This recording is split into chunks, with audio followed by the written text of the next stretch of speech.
Assalamualaikum warahmatullahi wabarakatuh. Perkenalkan nama saya Raden Ayuri Anandasari dengan NIM 202090134 Fakultas Psikologi UIN Mata Palembang.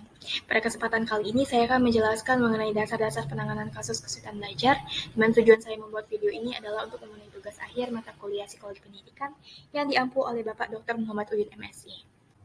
Sebelum masuk ke pembahasan, mari mengenal psikologi pendidikan. Psikologi pendidikan adalah cabang ilmu psikologi yang menggali lebih dalam mengenai bagaimana cara manusia belajar. Di dalamnya membahas mengenai bagaimana pembelajaran yang baik, hasil pembelajaran, proses pengajaran, hingga masalah dalam proses belajar. Tujuan dari psikologi belajar adalah menciptakan proses pembelajaran sedemikian rupa yang baik.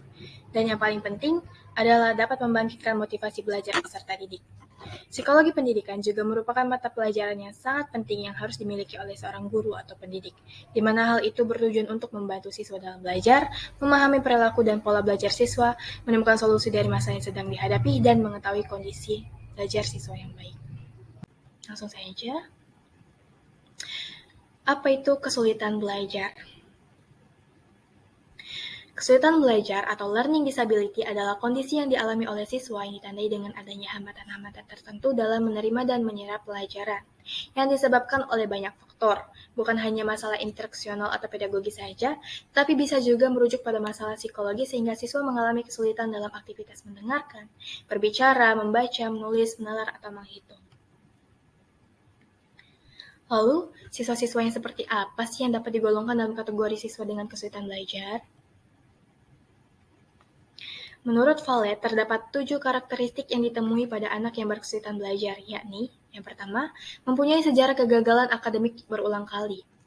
Pola kegagalan dapat membentuk suatu kelemahan dalam mencapai prestasi belajar. Hal ini bisa terjadi berulang-ulang dan sering membuat siswa berputus asa, sehingga melemahkan usaha dalam proses pembelajaran. Yang kedua, hambatan fisik atau tubuh maupun lingkungan berpengaruh terhadap kesulitan belajar, di mana ketika seorang siswa mempunyai kelainan fisik seperti penglihatan yang kurang jelas atau pendengarannya terganggu, dapat membuat hal tersebut berkembang menjadi kesulitan belajar yang jauh di luar jangkauan kesulitan fisik asal mulanya. Yang ketiga ada kelainan motivasional, di mana hal ini itu timbul karena adanya motivasi yang rendah akibat kegagalan berulang, penolakan oleh guru dan teman-teman sebaya, dan tidak adanya pengukuhan atau reinforcement dari orang-orang sekitar. Di mana hal tersebut menjadi salah satu faktor yang dapat mempengaruhi minat siswa untuk belajar dan merendahkan motivasi siswa. Yang keempat, adanya kecemasan yang samar-samar, di mana kecemasan yang samar-samar ini tuh terbentuk akibat kegagalan berulang tadi, yang mengembangkan sebuah harapan. Nah, di mana seperti yang kita ketahui, harapan itu hanyalah harapan, dan tidak jarang harapan tersebut menjadi sebuah kegagalan. Tetapi pada anak yang mudah putus asa, kegagalan itu bisa menyebabkan kecemasan yang berpengaruh pada bidang-bidang lain, yang dapat menimbulkan kegelisahan, ketidaknyamanan, dan semacam keinginan mengundurkan diri, misalnya dalam bentuk melamun dan tidak memperhatikan. Yang kelima, adanya perilaku yang berubah-ubah, dalam arti tidak konsisten dan tidak dapat diduga.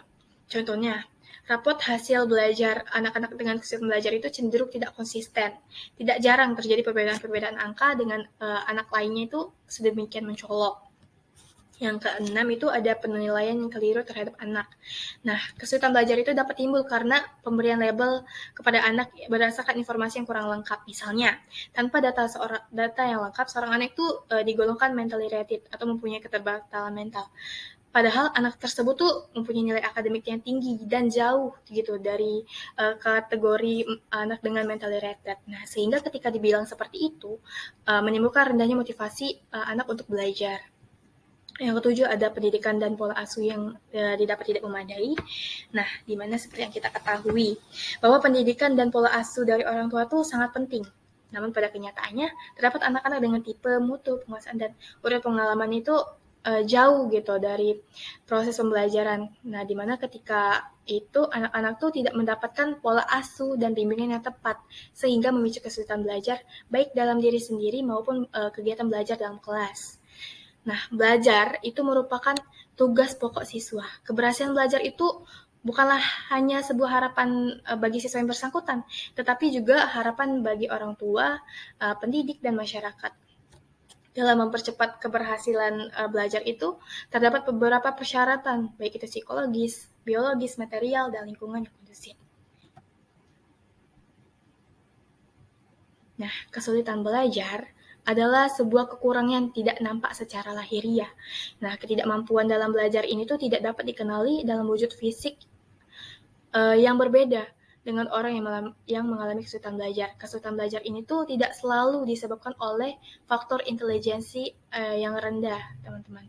Akan tetapi juga disebabkan oleh faktor lain di luar intelijensi. IQ yang tinggi belum bisa menjamin keberhasilan belajar. Dengan demikian, dapat disimpulkan bahwa kesulitan belajar itu adalah suatu kondisi proses belajar yang ditandai dengan hambatan-hambatan tertentu dalam mencapai hasil belajar. Oleh karena itu, upaya untuk mencegah dan meminimalisir kesulitan belajar itu harus dan sangat diperlukan. Menurut Mulyono, 2012, kesulitan belajar itu dibagi menjadi dua kelompok. Yang pertama, kesulitan belajar yang berhubungan dengan perkembangan atau development learning disabilities, di mana kesulitan ini tuh mencakup gangguan perhatian, ingatan, motorik, persepsi, bahasa, dan berpikir. Yang kedua, ada kesulitan belajar akademik atau academic learning yang mencakup kesulitan membaca, menulis, berhitung, dan matematika.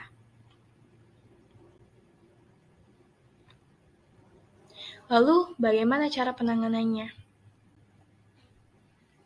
Nah, sebelum kita melakukan penanganan, tentu dibutuhkan yang namanya diagnosis.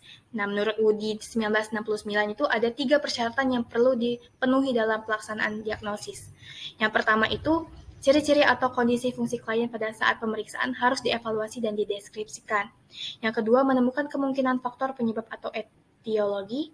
Dan yang ketiga, prognosis harus dibuat dan pendekatan perlakuan harus disarankan.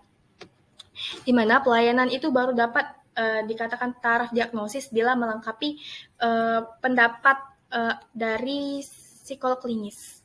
Mengenai yang pertama, penyebab yang mungkin menimbulkan kondisi tersebut. Yang kedua, apa yang bisa diharapkan dari subjek yang diperiksa atau prognosis, dan apa yang dapat dilakukan untuk membantunya.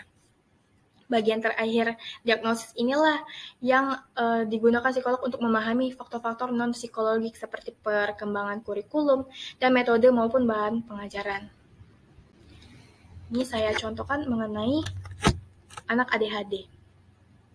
ADHD atau Attention Deficit Hyperactivity Disorder adalah sebuah gangguan mental yang ditandai dengan perilaku impulsif dan hiperaktif yang biasa menyerang anak-anak, di mana pengidapnya mengalami kesulitan dalam memusatkan perhatian pada satu hal dalam satu waktu.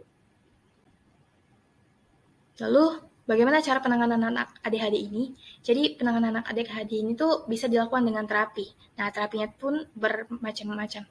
Ada 4, yakni terapi okupasi, terapi sensori, psikoterapi, dan terapi keluarga. Nah, terapi okupasi sendiri merupakan terapi khusus untuk seorang yang mengalami gangguan kesehatan agar bisa mendapat harapan yang positif. Nah, terapi ini tuh bertujuan agar anak-anak tuh mampu melakukan aktivitas sehari-hari yang sebelumnya tidak bisa dilakukan seorang diri. Yang kedua ada terapi sensori. Terapi ini tuh suatu proses yang dilakukan untuk mengenal, mengetahui, dan membedakan sensasi dari sistem sensori tubuh dan yang berguna agar nantinya anak tersebut mampu melakukan tindakan atau respon yang tepat. Psikoterapi sendiri adalah terapi yang biasanya dilakukan untuk anak-anak yang sudah lebih besar gitu. Dalam sesi terapi ini tuh anak-anak dengan ADHD akan dipancing untuk berbicara mengenai masalah yang mengganggu mereka, serta mengeksplorasi pola perilaku negatif dan belajar cara untuk mengatasi gejala-gejala yang dialami. Dan yang terakhir adalah terapi keluarga. Dampak ADHD itu bisa dirasakan tidak hanya bagi anak dan orang tua, tetapi juga pada keluarga yang dekat lainnya, terutama yang tinggal satu rumah. Sehingga mereka juga perlu mendapatkan pelatihan dan terapi agar dapat mengatasi tekanan hidup bersama anak dengan penyandang ADHD. Mungkin itu saja yang dapat saya sampaikan. Terima kasih. Wassalamualaikum warahmatullahi wabarakatuh.